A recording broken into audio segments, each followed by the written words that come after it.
This is the second video in the series of AI for teachers focusing on instruction. In the first video, we focused on how to have a chat as a thought partner, and the goal of that was for it to build a research-supported document that informs instruction. The next step is we're going to use AI as a collaborator, and in this case, the AI is going to take some inputs in terms of lessons and the previous recommendations we made and see how well this lesson aligns with those recommendations.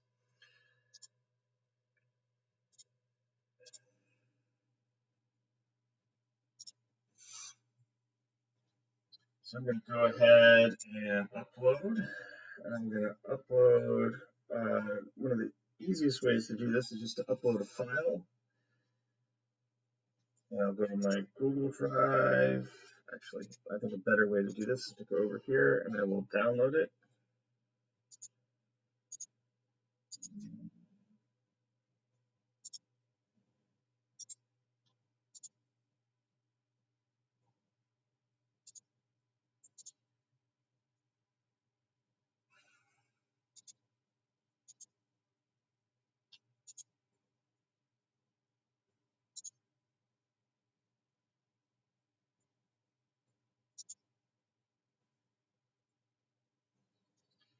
Okay, so I've got my two documents downloaded.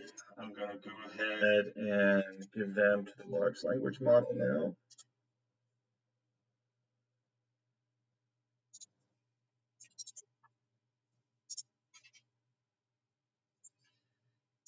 And I'm going to give it the prompt.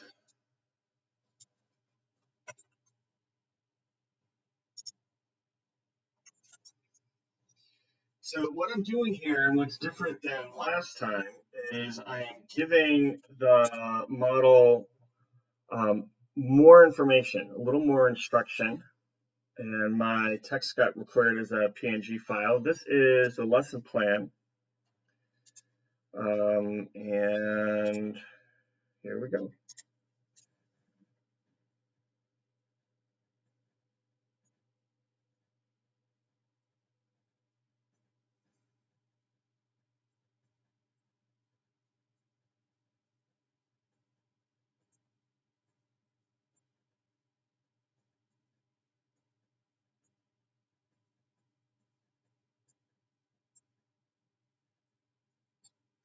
So while I'm waiting, math is the curriculum that's used in the IM1, IM2, and IM3 classes at BHS. It's a standards-based curriculum.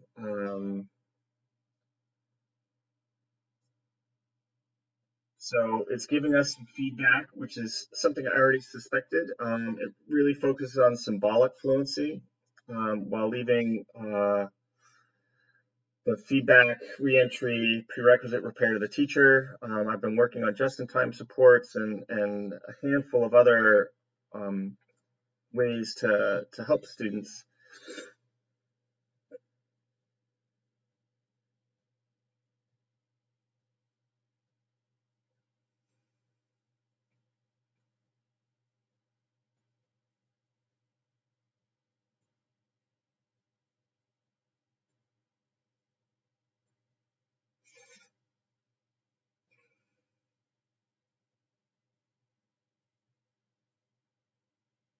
One of the things about working with AI is that you have to sometimes wait as it's doing some of the work for you.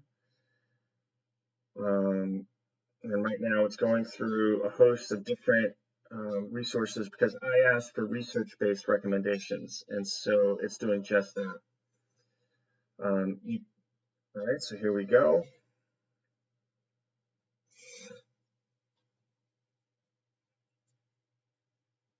So it's giving me a document, it's still writing the document, so we can start to scan through it. The math lesson is mathematically sound, but only partially aligned, which is kind of what I suspected.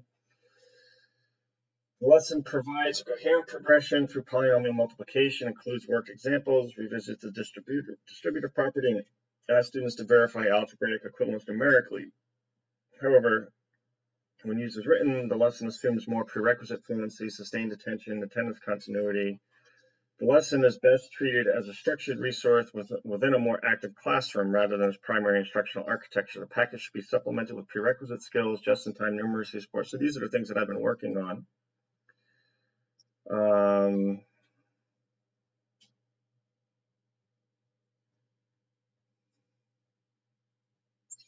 So the prerequisite support for numeracy, and algebra support has weak alignment, so I know that needs to be more of a focus.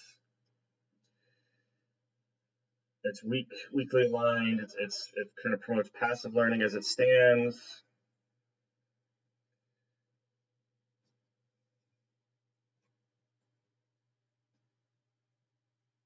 It doesn't have multiple representations. Pacing and cognitive load is weak partial alignment.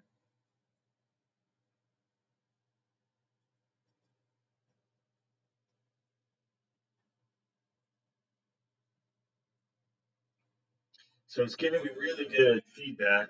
I can see here that this lesson does not seem, or at least the eMath on its own. So now it's giving me a recommended 70-minute implementation, reconnect and diagnose for 8 to 10 minutes, brief modeling for 8 minutes. Team comparisons and investigation, error analysis.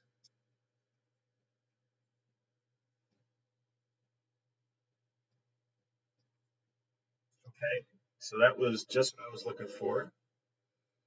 And there's a bunch of different ways to decide how you want to take this data. I could download it as a PDF or as a Word document. In my case, I'm going to take it as a Word document so that I can edit it.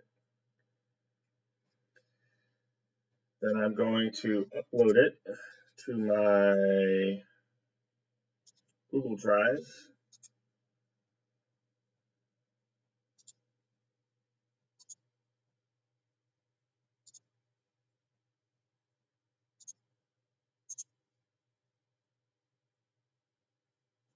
Okay. So at this point, I know how well aligned the lesson is, and that's to say it's not as well aligned as I had hoped. So my next step is going to be trying to better align the lesson.